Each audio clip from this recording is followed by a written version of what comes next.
ધોરણ 6 પ્રકરણ 1 ચાલો ઇતિહાસ જાણીએ. તમારા છઠ્ઠા ધોરણના અભ્યાસમાં સામાજિક વિજ્ઞાનના એક રસપ્રદ વિષય ઇતિહાસ વિશે આપણે જાણીશું. સમાજ વિજ્ઞાનો આપણને મનુષ્યના સામાજિક વિશ્વથી માહિતગાર કરે છે. તે ભૂગોળ, અર્થશાસ્ત્ર, સામાજિક પરિસ્થિતિ અને સંસ્થાઓ, રાજકીય પ્રવૃત્તિઓ અને સંગઠનોની જાણકારી આપે છે. ઇતિહાસ વિષય સિવાયના સમાજ વિજ્ઞાનો આપણને વર્તમાન સમાજ જીવનનો પરિચય કરાવે છે, જ્યારે ઇતિહાસ માનવ સમાજના ભૂતકાળની માહિતી આપે છે, જેની મદદથી આપણે વર્તમાન કાળને જાણી શકીએ છીએ.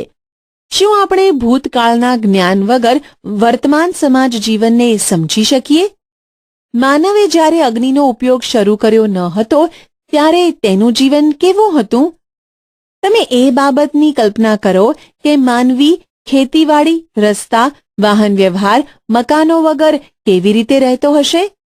ઇતિહાસ આપણને માનવ જીવનના આવા વિવિધ રસપ્રદ પાસાઓ વિશે જાણકારી આપે છે. ઇતિહાસ આપણને ભૂતકાળના જુદા જ જીવનની સફર કરાવે છે.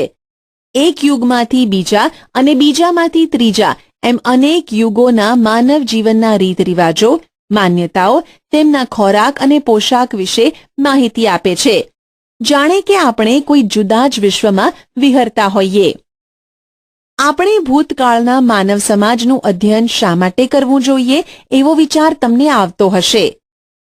ઇતિહાસ માત્ર ભૂતકાળની જ બાબતો સાથે સંકળાયેલો નથી, તે વર્તમાન કાળની વ્યવસ્થા સાથે કડીરૂપ છે. આપણા પૂર્વજો કેવા હતા? તે ક્યાં રહેતા હતા? શું ખાતા હતા? તેમના જીવનની અનેક મહત્વપૂર્ણ બાબતોની માહિતી આપી ઇતિહાસ આપણને માનવીના જીવનમાં આવેલા પરિવર્તનોથી માહિતગાર કરે છે. ઇતિહાસ જાણવાના સાધનો સ્ત્રોત. ચિંતને વર્તમાનપત્રમાં વાંચ્યું, ગુજરાતના કચ્છમાં 4000 વર્ષ જૂનું શહેર મળી આવ્યું.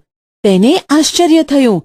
આપણે કેવી રીતે જાણી શકીએ કે આ શહેર 4000 વર્ષો જેટલું જૂનું છે? તે કોણે અને કેવી રીતે બાંધ્યું હશે? ત્યાંના લોકો શું ખોરાક ખાતા હશે? કેવા કપડાં પહેરતા હશે? પ્રવૃત્તિ. તમે ભારતના નકશામાં નર્મદા નદી શોધી કાઢો. હજારો વર્ષો પહેલા નર્મદાના કિનારે માનવો વસતા હતા. આપણે ઇતિહાસ કેવી રીતે જાણી શકીએ? ઇતિહાસ જાણવા માટે આપણી પાસે જુદા જુદા સાધનો છે. 1. તાડપત્ર અને ભોજપત્ર. પ્રાચીન સમયમાં માનવી લખવા માટે તાડપત્ર કે ભોજપત્રનો ઉપયોગ કરતો, જેને આપણે હસ્તપ્રત કહીએ છીએ. તાડપત્રો એટલે તાડ વૃક્ષના પર્ણ પર લખાયેલી હસ્તપ્રતો અને ભોજપત્ર એટલે હિમાલયમાં થતા ભુર્જ નામના વૃક્ષોની પાતળી આંતરછાલ ઉપર લખાયેલ હસ્તપ્રતો. તાડના પર્ણ પર અને ભુર્જ જેવા વૃક્ષોની છાલ પર તેઓ હસ્તપ્રત લખતા. તેમાંથી આપણને તેમની ભાષા અને જીવન જીવવાની પદ્ધતિની જાણકારી મળે છે. આવી અનેક હસ્તપ્રતો મળી છે. તાડપત્ર અને ભોજપત્ર પર લખેલી હસ્તપ્રતોમાંથી ભારતના પ્રાચીન યુગના માનવી વિશે આપણને માહિતી મળે છે. ભોજપત્ર અને તાડપત્ર. આવી હસ્તપ્રતો મંદિરો અને મઠોમાં સચવાયેલી છે. તેમાં સંસ્કૃત, પ્રાકૃત અને તમિલ ભાષામાં લખાણો મળે છે. કવિતા, નાટકો, વાર્તાઓ અને મહાકાવ્યો પણ તાડપત્ર અને ભોજપત્ર પર મળી આવ્યા છે. તે પોથી સ્વરૂપે પણ સચવાયેલી છે, જેમાં ધાર્મિક રીત રિવાજો, સામાજિક માન્યતાઓ, રાજાઓની જીવનશૈલી, વિજ્ઞાન, શિક્ષણ, દવાઓ, પ્રાણીઓ વિશે મોટા પ્રમાણમાં માહિતી મળે છે. 2. અભિલેખો. શિલાઓ અને પથ્થરો પર કોતરેલા કે લખેલા લેખ અભિલેખ કહેવાય છે. આપણે અભિલેખોમાંથી પણ ઇતિહાસ જાણી શકીએ. ઘણીવાર તે ધાતુ પર પણ મળી આવે છે. રાજા પોતાના આદેશો શિલાઓ પર કોતરાવી પ્રજા સાથે સંવાદ કરતા હતા. પ્રાચીન ભારતના અનેક રાજાઓ અને રાણીઓએ તેમના રાજ્ય, વિજય, ધર્મ અને સંસ્કૃતિની માહિતી આવા અભિલેખો પર અંકિત કરાવી છે. આવા શિલાલેખો અને અભિલેખો પર લખાયેલા લખાણો લાંબા સમય સુધી ટકી રહ્યા છે. અશોકના શિલાલેખો ખૂબ જ જાણીતા છે.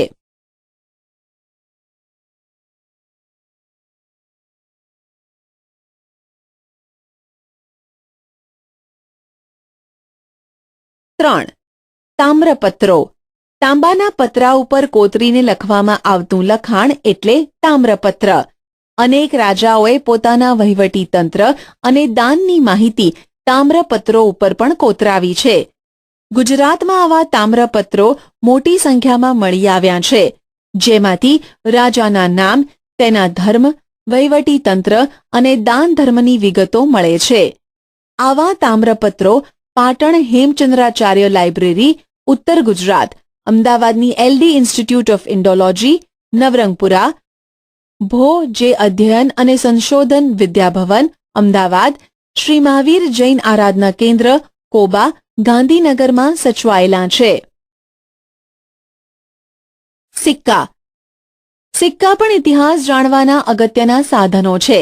સિક્કા પર રાજાનું નામ, તેના ધર્મ, સંસ્કૃતિ વગેરેની તથા તેના સમયની માહિતી મળે છે.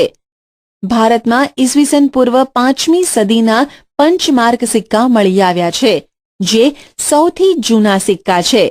આ સિવાય ગ્રીક રાજાઓ, મૌર્યકાળ અને ગુપ્ત યુગના અનેક સોના ચાંદી તાંબાના સિક્કા જે તે રાજ્યની સામાજિક, ધાર્મિક, આર્થિક અને રાજકીય માહિતી આપે છે.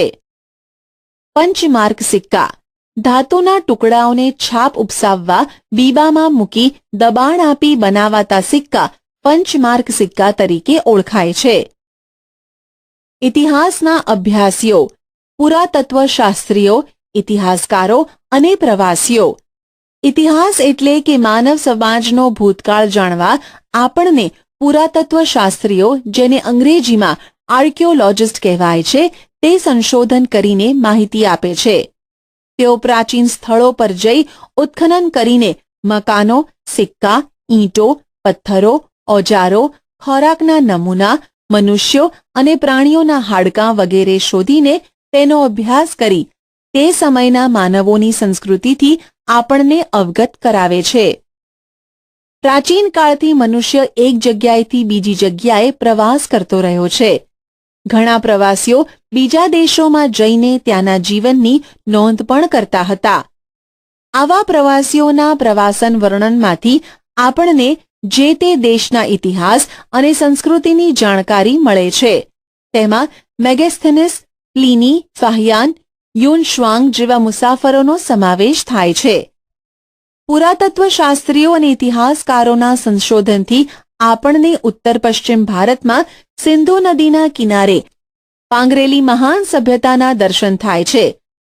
ભારતમાં આજથી 4,500 વર્ષ પહેલા અનેક શહેરો અસ્તિત્વમાં હતા. એ જ રીતે ગંગા નદીની આસપાસના ક્ષેત્રોમાં આજથી 2,500 વર્ષ પહેલા ઘણા બધા શહેરોનો વિકાસ થયો હતો, તે પણ જાણી શકાય છે. આ બધા સાધનોથી તે સમયના માનવ સમાજના રીત રિવાજો, ખોરાક, પોશાક અને ટેકનોલોજી તથા સંસ્કૃતિની માહિતી મળે છે. ભારતના અનેક શહેરો અને ગામડાઓ શોધી તેમણે આપણને કપાસ, જવ, ઘઉં ઉપરાંત તે સમયના પ્રાણીઓની માહિતી આપી છે. ઇતિહાસકારો ભૂતકાળનું અધ્યયન કરનારા મહત્વના વિદ્વાનો છે. તેઓ મળી આવેલા સાધનોનું વર્ગીકરણ કરે છે, સંશોધન કરે છે. હસ્તપ્રતો, દસ્તાવેજો, અભિલેખોમાંથી માહિતી એકત્રિત કરે છે અને પછી યોગ્ય રીતે તેનું આલેખન કરે છે. પુરાતત્વશાસ્ત્રીઓ અને ઇતિહાસકારો ભૂતકાળને આપણી સમક્ષ જીવંત કરે છે. ભૂમિનું નામ.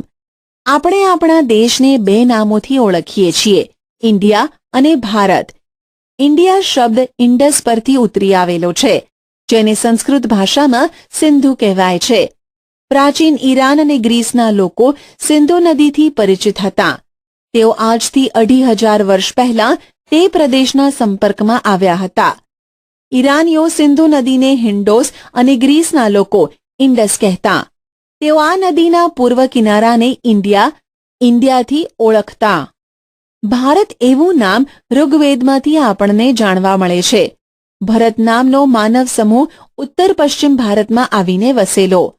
તેમના નામ પરથી આપણો દેશ ભારત તરીકે ઓળખાય છે.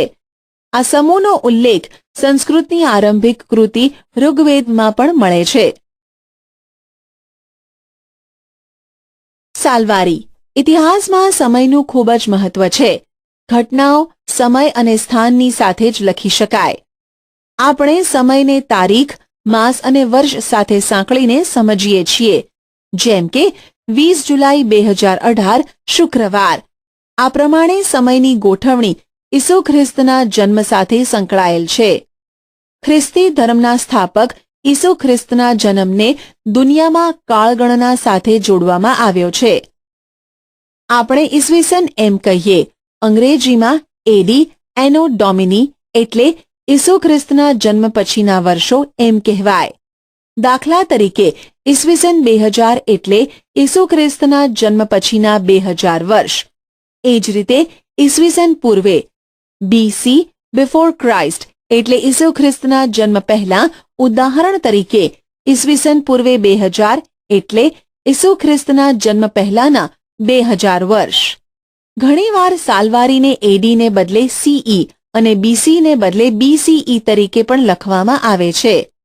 સીઈ એટલે કોમન એરા, સામાન્ય કે સાધારણ યુગ, જ્યારે બીસીઈ એટલે બિફોર કોમન એરા, સામાન્ય કે સાધારણ યુગ પૂર્વે.